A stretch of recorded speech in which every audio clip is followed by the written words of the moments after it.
Chapter 10, Reaching the Age of Adolescence. This is the third video of this chapter. Previous video में हमने puberty में होने वाले सारे फिजिकल चेंजेस के बारे में पढ़ा था। रिकॉल कर लेते हैं थोड़ा सा। सबसे पहला चेंज था इंक्रीज इन हाइट। एडोलेसेंस एक ऐसा टाइम पीरियड होता है जिसमें किसी भी इंडिविजुअल की हाइट सडनली इंक्रीज हो जाती है और 18 इयर्स तक आते आते बॉयज़ और गर्ल्स दोनों अपनी मैक्सिमम हाइट अटेन कर लेते हैं। लेकिन ये सडन ग्रोथ और सडन चेंज जो होता है वो हर इंडिविजुअल में अलग अलग होता है। किसी में ग्रेजुअल प्रोसेस होता है और किसी में एकदम से हो जाता है। Second is change in body shape. Boys में शोल्डर्स और चेस्ट का साइज़ और गर्ल्स में वेस्ट के नीचे का साइज़ एकदम से इंक्रीज़ हो जाता है। तो ये भी प्यूबर्टी में होने वाला एक चेंज होता है।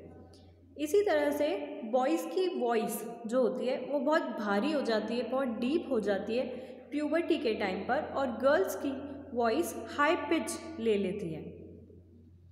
अब एडोलेसेंस एक ऐसा टाइम पीरियड होता है जिसमें स्वेट ग्लैंड्स और सेबेशियस ग्लैंड्स सिक्रीट करने लग जाते हैं स्वेट और ऑयल। इस वजह से यंग पीपल की स्किन पर बहुत सारे एक्ने और पिंपल्स आ जाते हैं। Next is development of sex organs. Puberty के एंड तक आते आते सेक्स ऑर्गन्स भी पूरी तरह से डेवलप हो जाते हैं और एडोलेसेंस एक ऐसी एज होती है जिसमें कोई भी इंडिविजुअल अपनी पूरी मेंटल, इंटेलेक्चुअल और इमोशनल मैच्योरिटी पे आ जाता है। यानी कि वो ज़्यादा सोचने लग जाते हैं, सेल्फ कॉन्शियस हो जाते हैं, इनसिक्योर कभी कभी। लेकिन ये सारे चेंजेस नेचुरल होते हैं। We can say they are a part of growing up. Moving forward to secondary sexual characters. हमने प्रीवियस चैप्टर में ये पढ़ा था कि टेस्टिस और ओवरीज जो होते हैं वो रिप्रोडक्टिव ऑर्गन्स का पार्ट होते हैं जो कि गैमेट्स प्रोड्यूस करते हैं, जिनको हम स्पर्म्स और ओवम यानी कि एग बोलते हैं। प्यूबर्टी के टाइम में गर्ल्स के ब्रेस्ट इंक्रीज हो जाते हैं यानी कि ग्रो करते हैं, और बॉयज़ में फेशियल हेयर आ जाते हैं, that is beard and moustaches. इन सारे फीचर्स को देखकर हम इजीली गर्ल्स और बॉयज़ में डिफरेंस बता सकते हैं। इसीलिए इन सारे फीचर्स को सेकेंडरी सेक्सुअल कैरेक्टर्स बोलते हैं। सिर्फ फेशियल हेयर ही नहीं, बॉयज़ में चेस्ट पर भी हेयर डेवलप हो जाते हैं और गर्ल्स और बॉयज़ दोनों में आर्म्स के नीचे भी हेयर डेवलप होते हैं और प्यूबिक रीजन्स में भी हेयर की ग्रोथ विजिबल होती है। You have learned in chapter 9 that testis and ovaries are the reproductive organs. They produce the gametes, that is sperms and ova. In girls, breasts begin to develop at puberty and boys begin to grow facial hair, that is mustaches and beard. As these features help to distinguish the male from the female, they are called secondary sexual characters.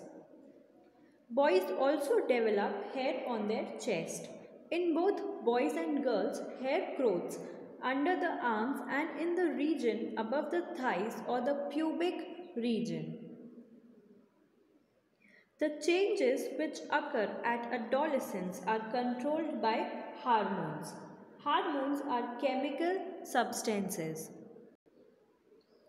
Puberty या adolescence में जितने भी changes होते हैं वो सब hormones control करते हैं, और हार्मोन्स क्या होते हैं? केमिकल सब्सटेंसेस जो एंडोक्राइन ग्लैंड्स सिक्रीट करते हैं।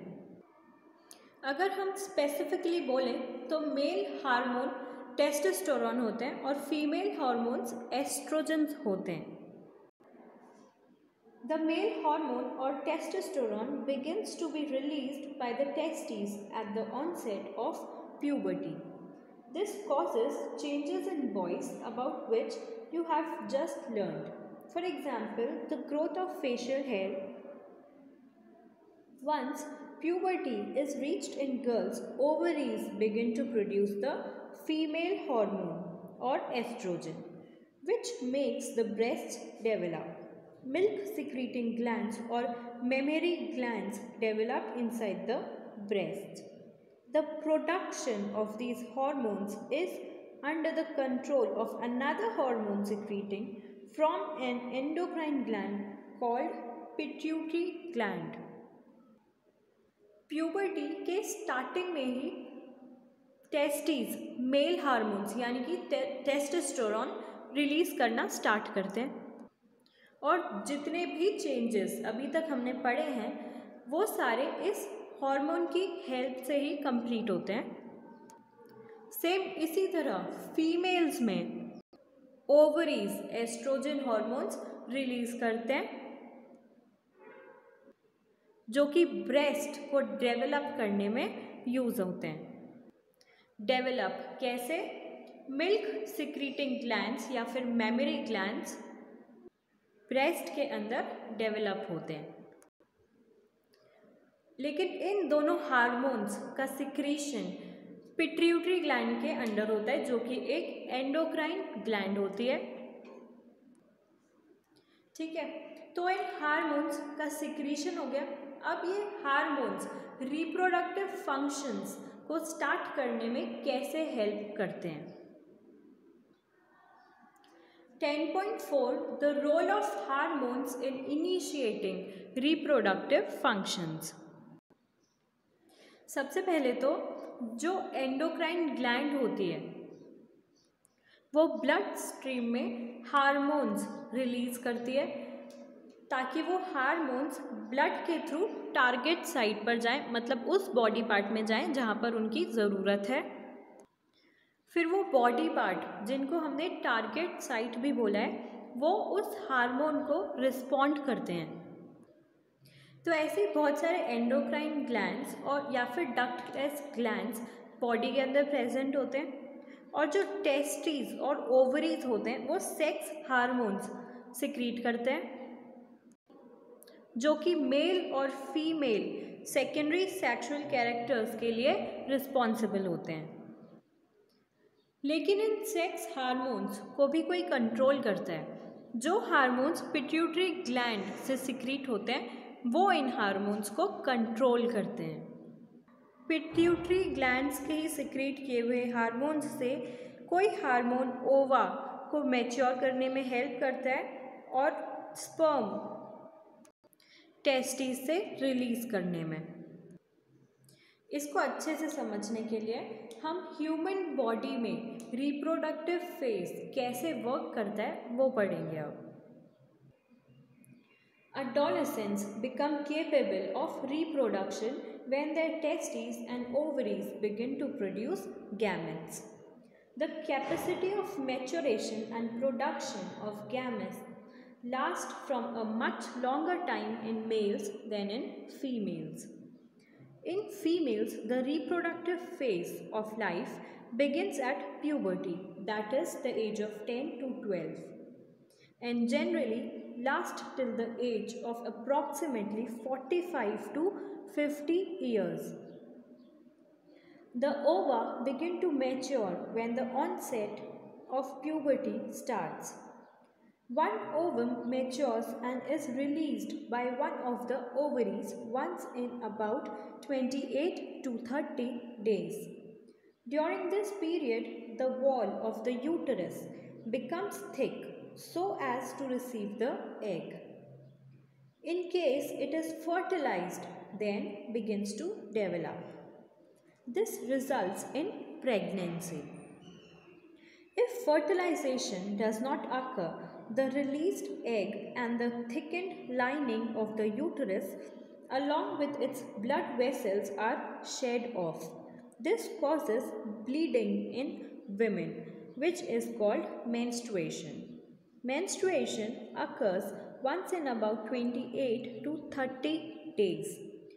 The first menstrual flow begins at puberty and is termed menarche. At 45 to 50 years of age, the menstrual cycle stops. Stoppage of menstruation is termed as menopause. Initially, menstrual cycle may be irregular. It takes some time to become regular. Menstruation cycle is controlled by hormones. The cycle includes the maturation of the egg, its release, thickening of uterine wall, and its breakdown if pregnancy does not occur. In case the egg is fertilized, it begins to divide and then gets embedded in the uterus for further development, as you have learned in chapter 9.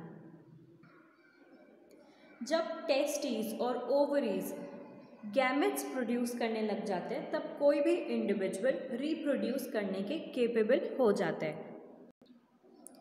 Gametes का maturation और production mails में ज़्यादा होता है in comparison to females.